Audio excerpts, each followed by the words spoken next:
to another episode of Let's Talk Money with Wendy Selebi. Thank you for all the feedback that we've received from the previous episode where we were looking at money and emotions. In this episode, we're going to be talking to an economist who's based in the Netherlands. The idea is to look at external forces, what the global economy is doing, and the impact that it has on our finances. So you probably could have planned well. You were living beyond your means or even below your means. You bought an asset that you afforded a year ago. But now, with the interest rates that have gone up astronomically, and what is happening in the global economy that is impacting us here in South Africa has also impacted your finances. And so we thought it would be perfect for us to have this conversation so that you can also see that not only is it about managing your finances, but it's also looking at what is happening in the economy. I'm hoping that you will pick out many nuggets from this conversation and that you'll take them and put them into practice. I always say I'm excited, but today I'm really, really excited to be speaking to an amazing lady, an economist that I really love, that has empowered me a lot. And her name is Busi. Hi, welcome, Busi. For having me. I call Wendy Mrs. Selebi Yes. for many reasons, but thank you for welcoming me, Mrs. Selebi. Thank you, Busi. Well, just as an introduction, Busi is an economist with over 15 years experience in both the private and public sector. She started out her career with economics consultancy, Genesis Analytics, before stints as an economics reporter with a business news channel, a period with the South African Competition Commission's Policy and Research Unit, and as assistant economics with a Renaissance Capital, formerly Barnard Jacobs Mellet. The bulk of her career, however, was spent as an economist in the research department of one of the big four banks in South Africa, where she was privileged to combine her passion with macroeconomics with development economic topics such as poverty, inequality, climate change, and responsible investing. And might I say that I met her at one of these financial institutions where she worked and I worked, and as they say, the rest is history. She holds a master's degree in economics from the University of Johannesburg and an honors degree from the University of Stellenbosch. She's currently completing a joint economics PhD with the University of Cape Town and Vrije Universiteit Amsterdam. I'm really trying here to be politically correct, where her focus is on development economics, particularly intraracial inequality in South Africa. Now that we've done the academic side of things, Busi, can you just share a little bit about who Busi is, where you were born, your background, and what really made you to have an interest in economics? I mean, it's interesting because we are different people to different people. So if I had to just put on my money hat today, I'd say that I am Busi. I was born in Kimberley in the Northern Cape in South Africa, to a mother who was a nurse and a father who was a miner. So I grew up in the township, and I think if I think back about it now, I was very aware of people who had more money than we did when I was a child, and people who also had less money than we did when I was a child. And I think my mother tried to steer us somewhere in the middle. So we didn't have, she could afford more than certain people in the township, but we didn't have a whole lot. And we didn't have sort of a feeling of lack in our lives either. So we tried to trundle that middle line And I think it has influenced everything I have done. So my attitude to money has been shaped by that. So I'm not really one for flashy things, but I really am one that has to have my needs met. So I need to meet those basic needs. So I grew up in Kimberley. I went to Kimberley Girls High. It was really middle of the road. So you saw all people at that school. Then I had a friend at Kimberley Girls High who wanted to go, she was Afrikaans, and she wanted to go to Stellenbosch University. And I had no interest. I wanted to go to Wits. That was my thing. I wanted to go to Wits. I had no interest in Stellenbosch. And she said, listen, the Stellenbosch people are here to test us for an entrance test for Stellenbosch, and you can get a big bursary. And I'm like, listen, I don't speak Afrikaans. I can't go to that place. And she said, listen, just come. You're going to skip maths class. So let's just go and write the test with me for the sake of writing the test. And I think it really was one of those other miracles in my life, because I went to skip maths class to write this test. And I wrote the test and I got a huge bursary to go to the University of Stellenbosch. And initially I thought, nah, I'm still Wits. I don't know what I'm going to do here. But the university sent me a letter, and the university said, listen, if you're going to take up the scholarship, you need to send us a letter by this time. If not, we'll assume that you do not want the scholarship and you're not coming to the university. I mean, I had everything on that scholarship. And I decided, you know what, I'm not going to use it. The date can go because I'm going to Wits. The bursary at Wits was not so big, but I thought, okay, I'm going to Wits. And as time went on after matric, you've written your exams and everyone is getting ready for the new year to go to university. I realized that Stellenbosch bursary was huge, but the closing date had already ended. And I thought, I regret it because I wouldn't have that type of money to go to Wits. But just after that, I got a letter from the residents in Stellenbosch going, thank you, we've received the documentation that you're coming next year, and we're looking forward to seeing you. I thought, oh my word. It was an absolute miracle. I'd never sent through any documentation. The closing date was gone, and here I was going to Stellenbosch for this bursary. And sort of the evolution of this miracles happening in my life constantly have fed into how I also think about money. So when I get money in, I can spend it on other people because I know there's so much more where that came from. So I don't have to hold on to anything. I have no feeling of lack. So when the money comes in, I support my family. I support causes I care for, because I know I don't have to lack. I don't lack. If my things are given to me, just the basic needs, I actually don't lack. So I went to Stellenbosch. I studied actuarial science, which wasn't my thing at all. My high school teachers were very, why are you doing this? But I mean, I went ahead in my second year, I changed to get my degree on time to just economic analysis. So I became an economist, I think, from that point onwards, but I did different things throughout that. So that is sort of my money thinking story. I moved to Johannesburg after Stellenbosch. And I also, again, there, I did all sorts of work. Someone said, I'm like a Smarties box. What a lot I got. So all sorts of work in economics. I landed up, that big four bank was with Nedbank. I was there for almost, I think, a decade with Nedbank, working with them. And a few years ago, I got the chance to start this PhD. And it's been a very interesting journey for me, because I think of that period of my life as I was working for Nedbank, I was doing well for myself. I had bought the house, I had done whatever. I did the overseas travel annually. I was living this wonderful life. And it's almost like, I think of it like you're climbing a ladder up a building. And I was climbing this ladder up a building, and I was getting to the top of this really high-rise building. And in the middle of that, I think God or something interrupted what I was doing. And I needed to sort of climb off that ladder again and pivot my ladder to something else.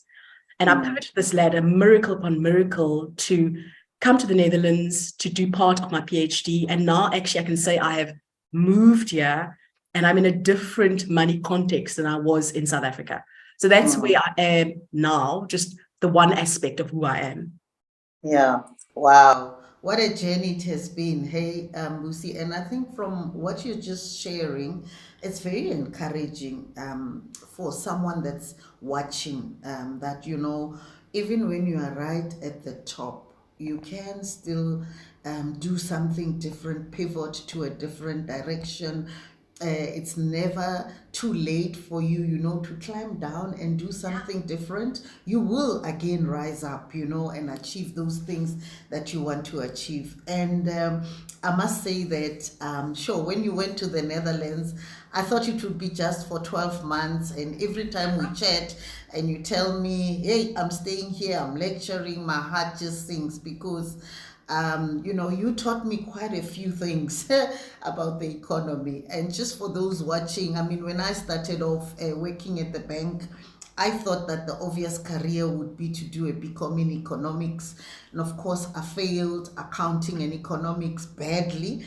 And I really thought I'd never speak economics until I met Busi here. And so that's why I'm so excited to have this chat with her.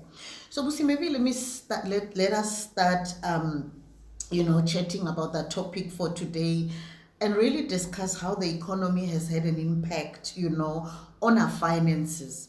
And this impact could happen even though we are doing everything right, we're managing our finances right, we're living below or within our means, and we're doing our budget right. But there's things that happen in the economy that has got an impact on us, and it impacts our finances. But before we get into it, actually, there's a question I've always wanted to ask an economist. So, before there's an interest rate increase, there's always talk about the MPCs meeting the governor, and then, you see economists on television, you hear them on radio, and everybody is actually predicting what's going to happen. And I've always asked myself, who is the MPC and what do they do? And what right do they have to be meeting and then coming out here and increasing the interest rates? And I'm sure somebody watching would like to know who's the MPC. Well, the MPC stands for Monetary Policy Committee. So they are a committee of the Reserve Bank that decides on interest rates. But I'm going to take us way back to a bit of theory so we understand why these people are making these decisions that impact our lives the way they do.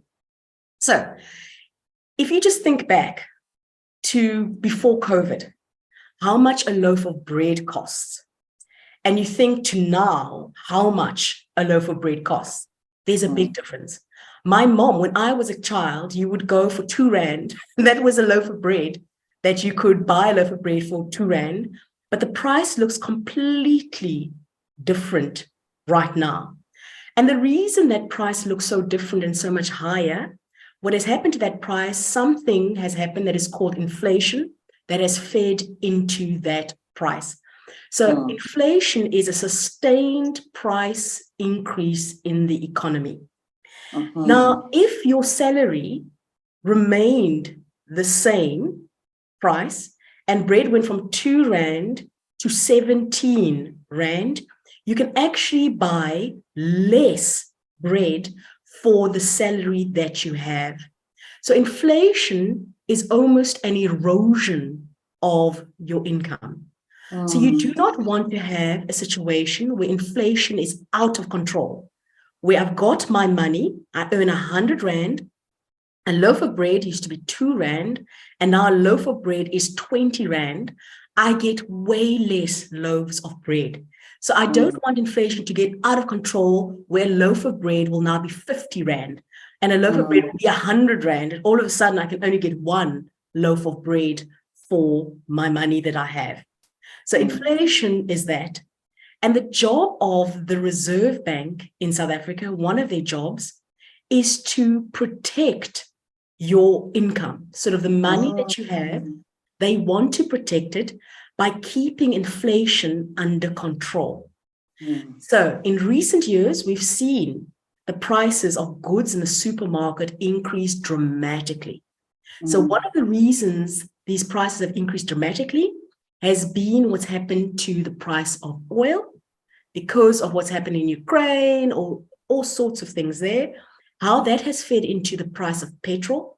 And we know that when things start feeding into the price of petrol, they're going to feed into things like food, because that bread that I am delivering to whoever, or maybe there is a drought and feeds into the price of food, there's scarcity all of a sudden when it comes to something like food, so the price of that will go up.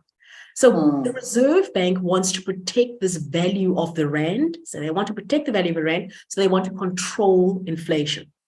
So part of doing it is every 2 months, the MPC, the Monetary Policy Committee, they sit down and they look at inflation. They look at past inflation, and they look specifically also at future inflation. And they say, what is going to happen to inflation?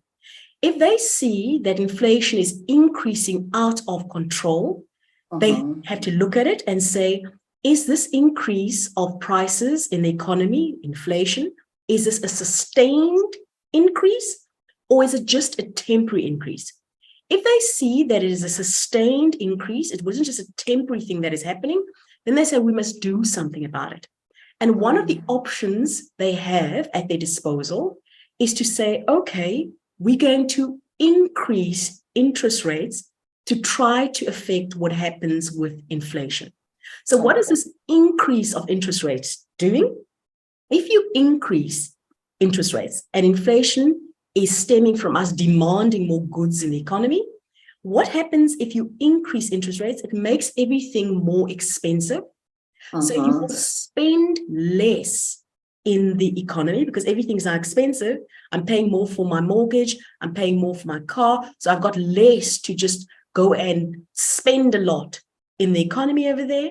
So they're going to increase interest rates to actually try to dampen people's demand so that that price level in the economy will stabilize or will come down. So the MPC does this every 2 months. So they say we're going to increase the repurchase rate, the repo rate, which is the rate that commercial banks like FNB, ABSA, Nedbank, the rate at which they borrow money from the central bank, from the Reserve Bank, they're going to increase the repo rate. But if this repo rate has increased for the banks must increase the prime rate also for their customers. So they'll increase that prime rate. I'll be paying more on my mortgage and I'll be spending less on other things.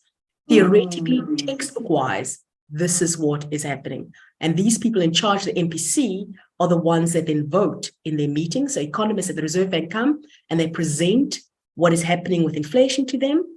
And then they sort of say, okay, we are going to vote to increase interest rates by 25 basis points, by 50 basis points, whatever they decide on. Wow, wow. Thank you so much for that. And I'm sure someone that is watching will learn a thing or two about how the MPC is there, to control demand and supply in order for the inflation to remain at that target, because I think they do set inflation targets, and if they see that we're going to exceed the inflation targets, then they will increase interest rates. And I mean, Busi, when you talk about this, I've noted, and I guess I'm noting because now I'm at home. There's less income coming in, and I'm very careful about how I spend my rents and my cents. What I've noted is that when I go now to go and do my monthly groceries, my trolley has decreased astronomically, but I still pay the same or even more with less goods. So that's the impact of inflation, and that's the impact of increased prices on some of the things that we do on a monthly basis. So thank you for that. And one of the things that you've spoken about is that then banks increase interest rates. I've had conversations with a lot of people that are saying, why should I pay interest on the money that I'm borrowing? Number one, the fact that I'm approaching a financial institution and saying to them, Batum, please lend me a little bit of money. I want to purchase an asset.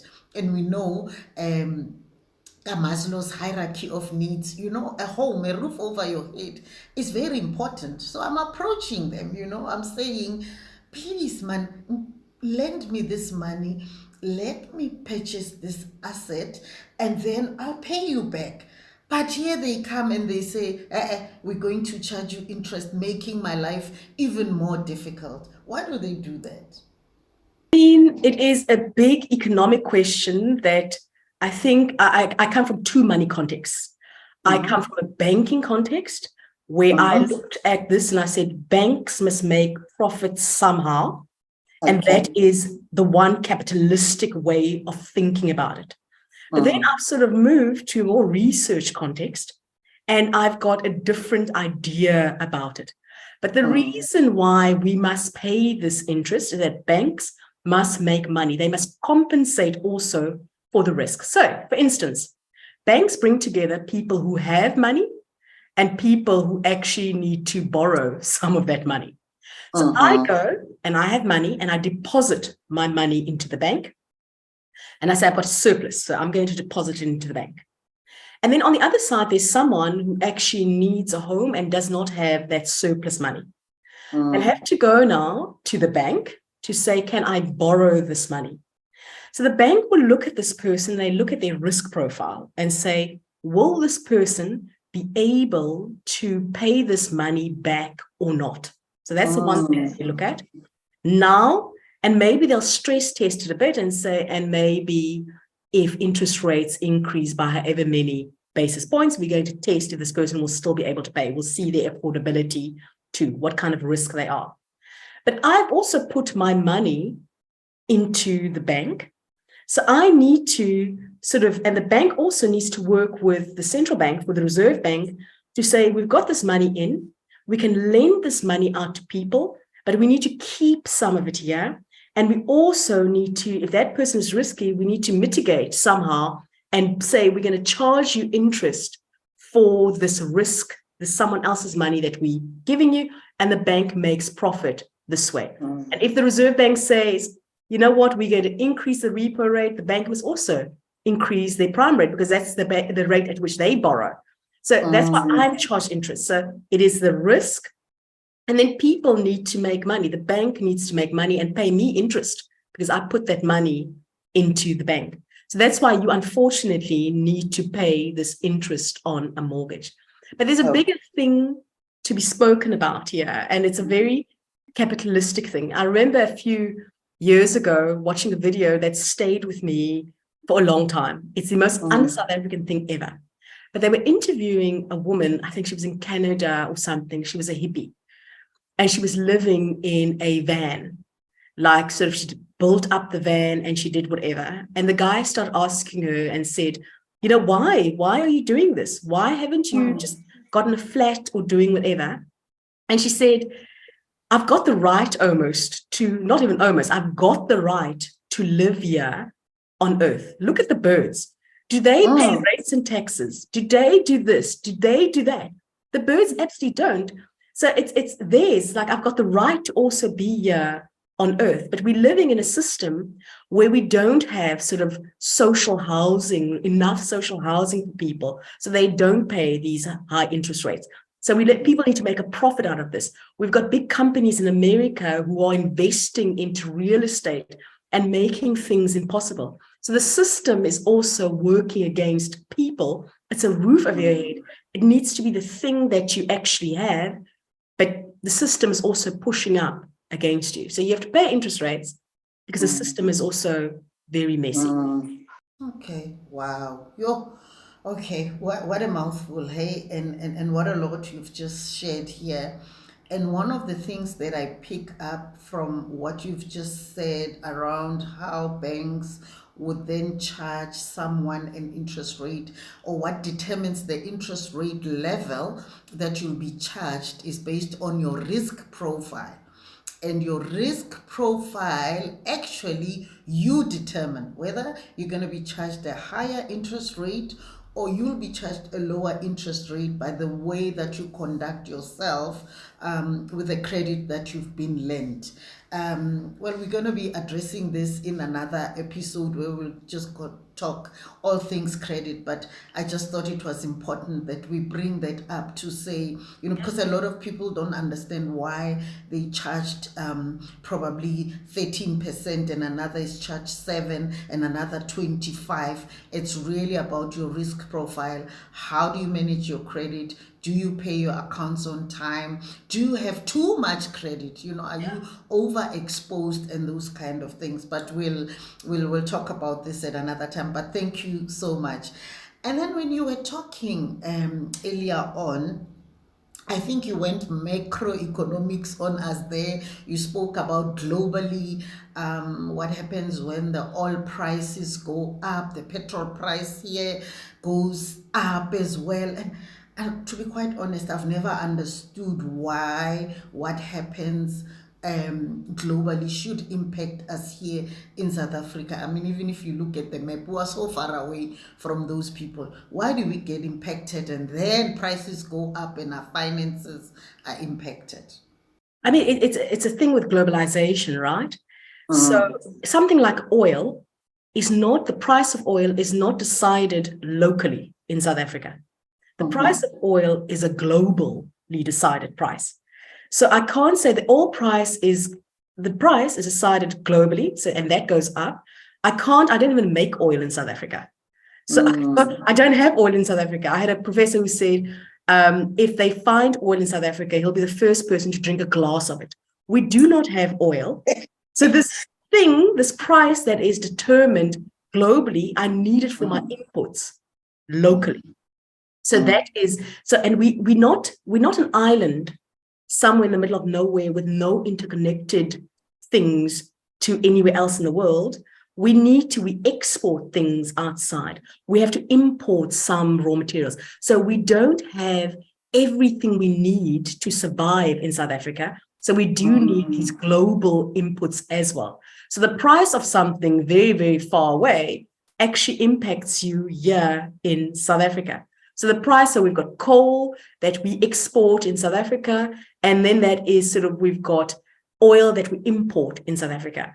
If there is a drought, for instance, in South Africa, we'll have to import food from somewhere else. So you're not an island. That's why it's this globalization. We're all interconnected. You can't be that. It does matter. What happens in Ukraine, it does matter. What happens in the States, even when the governor is sort of looking around and going, okay, I'm going to do this in South Africa, but we can see that the inflation problem is a global phenomenon. So and the status is increase. Okay, cool. We probably also need to increase interest rates. So we're not an island, and that's why things that you think are not affecting you, that they do affect you. That transport for that loaf of bread, that price was globally decided. That's why you're impacted. Awesome. Thank you. Thank you for that, Busi, because that clears up a lot. People get upset. Why is the petrol price going up? What have we got to do with the oil thing? And I'm glad that we have touched on that. And for those who are watching, I mean, this is not just a personal money management talk. It's also an economics talk. I should actually be charging for this, But that's just a joke. So let's move from globally and just come here at home, and look at our micro economics. So what is the state of the South African economy right now as we speak? The state of the South African economy is not great at all. I am actually shocked when I see our unemployment rate, using the narrow definition, that sits at over 35%. And that's using what we call the narrow definition. That is the unemployment rate for people who are unemployed and were looking for a job. It doesn't even include the discouraged workers. So people who were looking, but they decided, you know what, I can't find anything. So I'm discouraged and I'm going to stay behind and I'm not going to look for a job anymore. I mean, you've got this vital population this young population that can and are willing to work to make an income, and they actually just are hamstrung by what is going on with the economy. But we also know on the other side of that, as a inequality person, when I look at the unemployment rate for someone with a degree, I see that is way sort of below that 8%.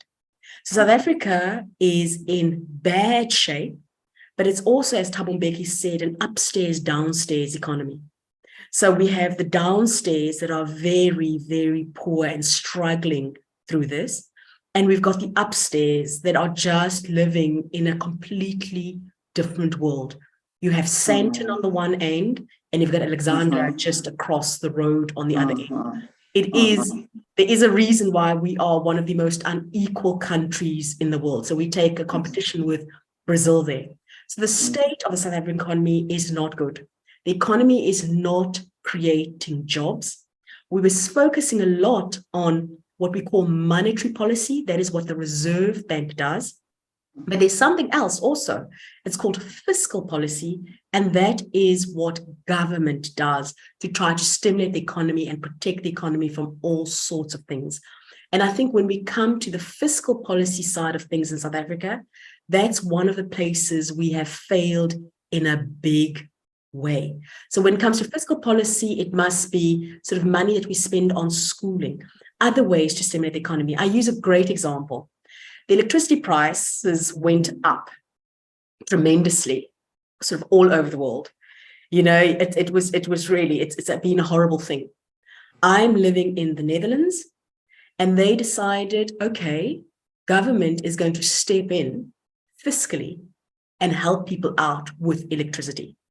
So last year, over sort of that Christmas going into New Year period, the government decided that every household, you don't have to apply for it in the Netherlands, you don't have to do anything, is going to get, I think for 2 or 3 months, 200 euros a month as a pay. It doesn't matter how rich you are, how poor you can't opt out, nothing, to help you with your electricity bill over this Christmas period, because you must have a good time over Christmas. So they're having a bad time, but there is that feeling for, you know, they're going to take that out of their budget for the people who live in the country. Fiscally in South Africa, because of what's happening with the unemployment rate, our fiscal side is not doing that well. So how fiscally government gets in money is that you've got a job, you get taxed, but I've just told you how many people do not have a job in South Africa. So the tax base is very, very low. You get taxed, and so I can spend that in the economy to support my people. So currently, for a whole host of reasons, you know, it's load shedding we've seen happen in the South African economy. I don't even have to tell people about that. And that has closed down. I mean, the most impactful front page was, I don't know, was it a few years ago? I think it was Sowetan or something like that. They just had a black front page, and in white, just the names of some of the businesses that had closed down because of load shedding. Completely. I mean, those were the job creators. So the South African economy is not doing well, but it's uneven not doing well. There are people who are still doing well. Yeah. Okay. Wow. Maybe just to build on that quote of the up and the down. Somewhere in that up, so if you took that ladder, there's the bottom, which are really those people that are struggling. And then up there are the people that are living it out, that are sipping cocktails under palm trees in the Maldives or something.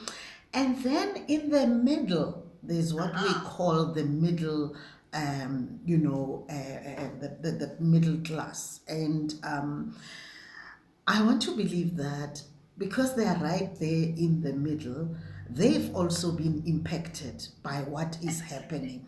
And so what do you think, the impact has been? What everything that we've spoken about, the high interest rates, the unemployment and all of that, has also had an impact on that middle class, because they were already starting to thrive and moving up, that hierarchy towards self-actualization, and boom, here it happens. So maybe let's talk about that. What has that? Middle class. I mean, I love that middle segment. For an economy to thrive, they need a stable middle class. And that's the one thing that South Africa is seeming to fail to have that stable middle class. If we look over the past 2-3 years, what has happened to interest rates, right? They have increased quite a bit, by sort of 6 percentage points. We've seen them increase. That is quite a lot. So if you are in the middle, those are people with a mortgage, right? The people right at the bottom do not have a mortgage in wherever they are. They are people with the car finance. They are people who are trying to get their children into university.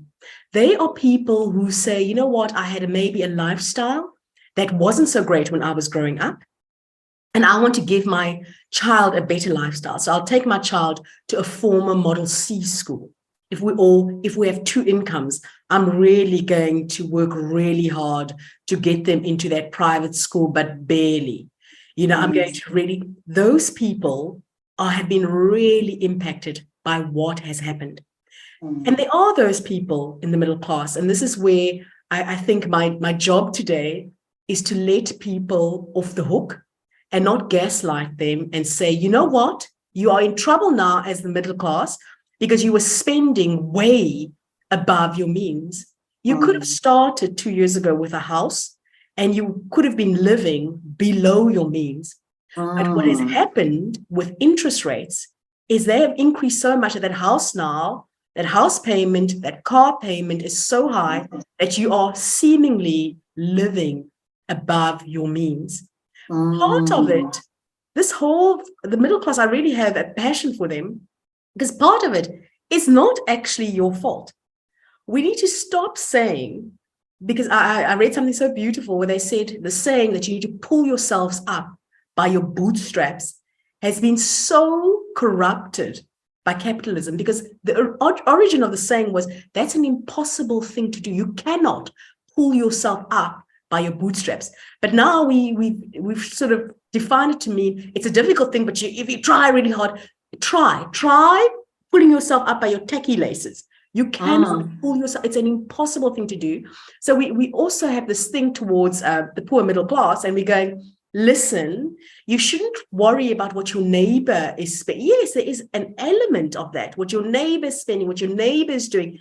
But sometimes in a situation like this, it wasn't that I was comparing myself to my neighbor. I was living within my means, and things are just horrible. There are certain financial things I can control. So yes, you can set up a budget. Yes, you can try to live within your means. And then there are macro issues that are just going to slap you. And I don't want people feeling guilty because they are slapped by macro issues they absolutely had no control over. So that is my passion for the middle class, is that it's like, I want to tell them it's okay. I understand. And I think also just have grace on yourself, because you could have started somewhere. And I'm not going to say that people in the middle class who are now in the doldrums because what has happened, look there, it is your fault. Some of this is not your fault, and it's okay. Go find the help that you need to. Go phone the bank up. Try to make arrangements, because some of it, I think we must have that understanding that it's not, people are not just wasteful. Like, I don't think people want to ruin their lives. They say, oh, look at that person. They're buying a fancy car or whatever. But we've never actually thought about the psychology, especially with Black people, why they're buying those clothes, why they're buying that car. It's a form of trying to get in the middle again, my dignity, and say, if I'm going to go for a job interview, that's why you look a certain way, to signal something, to say, listen, you're not going to come with your tattiest clothes. So people are living lives out there where they have to signal to try to get honor and dignity, because Black people especially, we haven't got that honor and that dignity on that level. So I think the middle is in a very difficult position in South Africa, but I think this is my thing of saying, you know what, for some of this, you need to let yourself off, make those arrangements, take yourself off the hook. I'm not going to pretend that you've got everything under control. You don't. Some of this is not your fault. You didn't get 200 euros for your electricity bill for a few months. Yeah. Wow. Busi, you've said so much, to say Indeed, there are people, when they purchased their assets, probably their home or their car, everything was fine. They had budgeted well. I mean, when I look at this, I mean, a home of 1.5 million as an example, when you purchased it at 11.25 interest rate, now, it was then you were paying 15,739. Now that the interest rates have gone up to 11.75, the very same home has gone up by 517 rand, and now you're paying 16,256, which is just outside of everything that you had budgeted for, that you had. Exactly. It doesn't increase like that. And I mean, when I look at this 517, if you multiply it by 12, it's a whole 6,204. I'm not even talking about a home of 3 million, which has gone up by 1,033 a month. That's a lot of money. So indeed, as you are saying, we mustn't gaslight anyone. Hey, we even talk about the language of today, the gaslighting. My daughter always says, Mom, you're gaslighting me. And now the economist is talking about gaslighting. I might as well join the bandwagon. But honestly, what you've shed light on is that the macroeconomics have got a lot to do with what happens in the micro space. And, irrespective of how you've planned and how great you've planned, you will get caught by what is happening here in South Africa. Now, if I really am in this situation, I had planned well. Practically, what should I be doing to also avoid having mental issues that are triggered by all these challenges? I think in our last episode, we spoke about money and mental health and so on. What should practically what should people be doing practically? One thing is to start off having grace on yourself, because now you understand that there are structural forces that worked against you. The second thing I think you should be doing, and I'm not going to ask, this is the one thing that I had to learn this from a white Dutch man, one of my supervisors. We were doing a paper on conspicuous consumption. And he says, people keep on saying, you must save, you must save. If you've got so little money, and all I can save is 5 rand a month, it makes no difference. It's actually patronizing to ask me to do that. I'm not going to do it because I need to eat. You must spend on education. 5 rand is not a month, is not going to. I am not going, it's patronizing. It's very silly. I do not have to save. So there's certain decisions in emergency times. So, and we can't go back now, right? So there's those David Ramsey things where he speaks about you must have an emergency budget of 6 months or of whatever. Those are over, and I don't have the emergency budget. In fact, if I started with the emergency budget, Interest have done such a horrible thing. Food prices, I've driven that one right down. I do not have that. So one is arrangements that need to be made with people that you owe money to say, listen, this is how much I can pay. I can't do all of it, but I'm going to tell them that that is what I'm doing. And then you need to, in South Africa, I can't be American on you and go, oh my word, you must take a side job. There are no jobs to actually do this. But it's that grace, is that making arrangements, and then you can cut down on certain things. There are certain things that are non-negotiable. I can see someone watching this now, it's like, I'm not taking my child out of that private school.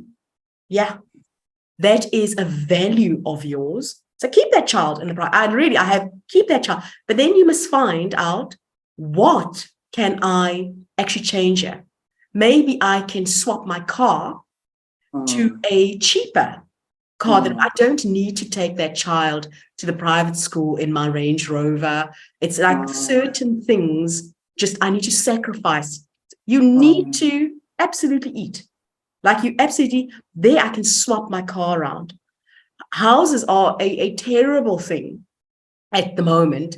So I can't even say, downgrade your house, but a car is something you can downgrade. There's certain things you're going to have to eat out if you do eat out, I think nobody hardly does, out a bit less. So I think those are some of the things you can do, but you cannot now cut spending yourself into riches. It's an impossible thing to do.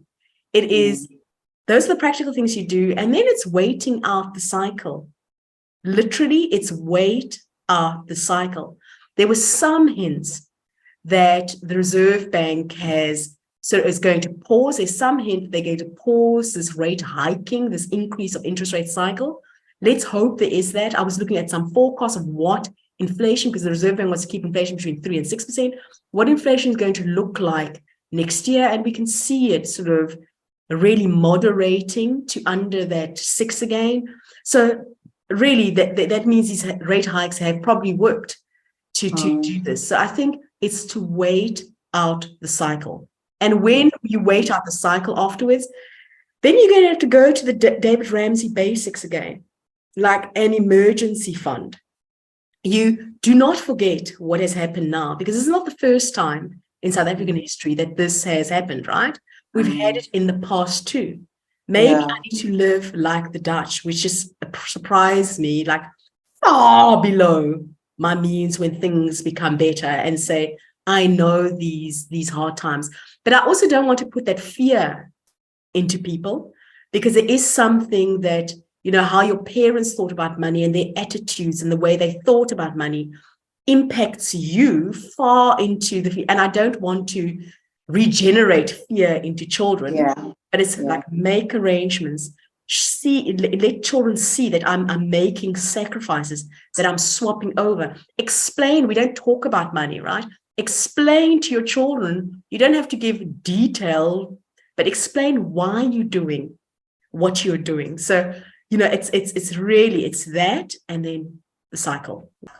Wow. Awesome, Busi. I mean, from what you've said, be kind to yourself, revisit your finances, cut down on the things that don't really matter. Those that matter to you, you can still keep. A car is a depreciating asset, so you can always cut down. That's why Busi is talking about that. A home does appreciate depending on where it is and what happens around it, but if you were to compare the two, rather cut down on a car, and at a later stage you can always upgrade. And I think Busi has really said a mouthful. I'm not going to repeat that. So Busi, I have so many questions, but time is of the essence, and I wanted to just ask you one more thing. So let me say that maybe someone is watching us and they were just contemplating to purchase a property at 11.75 as we are here, and probably the bank does approve them, which means there is affordability right now, and then the interest rates start going down. What would your advice be to that person? Keep your repayments the same, or as depending on where you are, would it make sense if you keep them like that, or reduce them? And maybe the big thing is, do you want to purchase now at this time? I mean, I am proud of that person. At these rates, they're still getting approved for a house. Just because you've got an approval for a house does not mean that it's a wise purchase to actually make at the moment. So it's a step back. So I'm proud, because it means like in these stressed periods, you can still pay. Just because the bank says yes does not mean that you can actually afford that.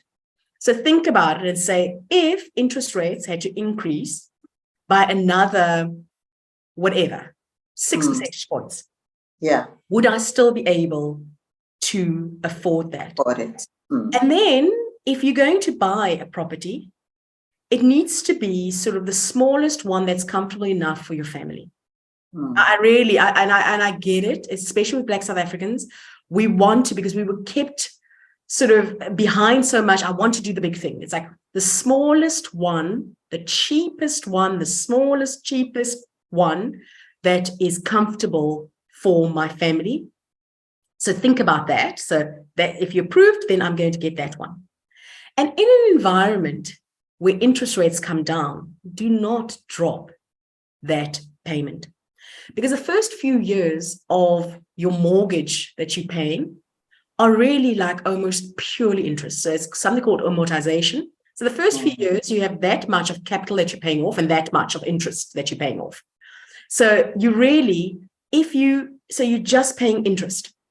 And then interest rates go down. And then if you are going to say, I'm going to allow them to come sort of down and pay less, it's not a great thing to do. You actually want to take that money that you're putting in and that you have extra, that money will go into pure capital. To make that capital amount of your mortgage actually come down, and you pay less interest that way anyway. So really put in back into that capital.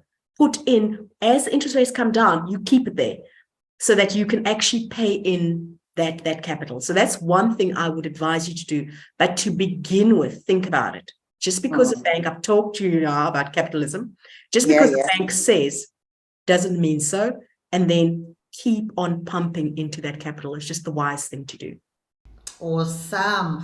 Usually we say, when your income increases, keep your expenses low.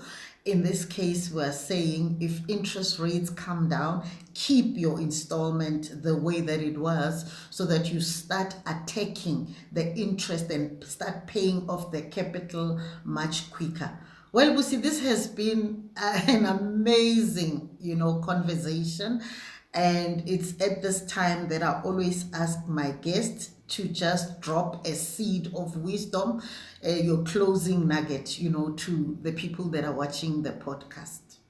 I mean, I was taking a walk yesterday and I listened to one of my favorite podcasts, and they had a thing, it was a 5-year anniversary. And one of the ladies who called in said their favorite quote from the podcast was, "You can be a hot mess express and still leave the world better than you found it." So you can do whatever. You can be messy about your finances. You can be a messy person, but you don't have to keep it that way. You can be a hot mess express, but you can still, when you go out here, you can leave that legacy for your children. Other people are just so happy that you actually made it in this world, that you were born. People will be happy. So you can be a hot mess express internally and still leave the world better than what you found it. Wow, thank you so much. So there is light at the end of the tunnel. You don't have to end in a mess. You can get yourself out of that mess. Busi, thank you so much for this conversation. I mean, this was just super amazing. Every time I have a conversation with you, I learn so much. And I think I'm going to sign up for an economics class, because probably I will pass this time around. Thank you, Busi. It was lovely having you, and have a blessed day. Thank you for having me, Mrs. Levy.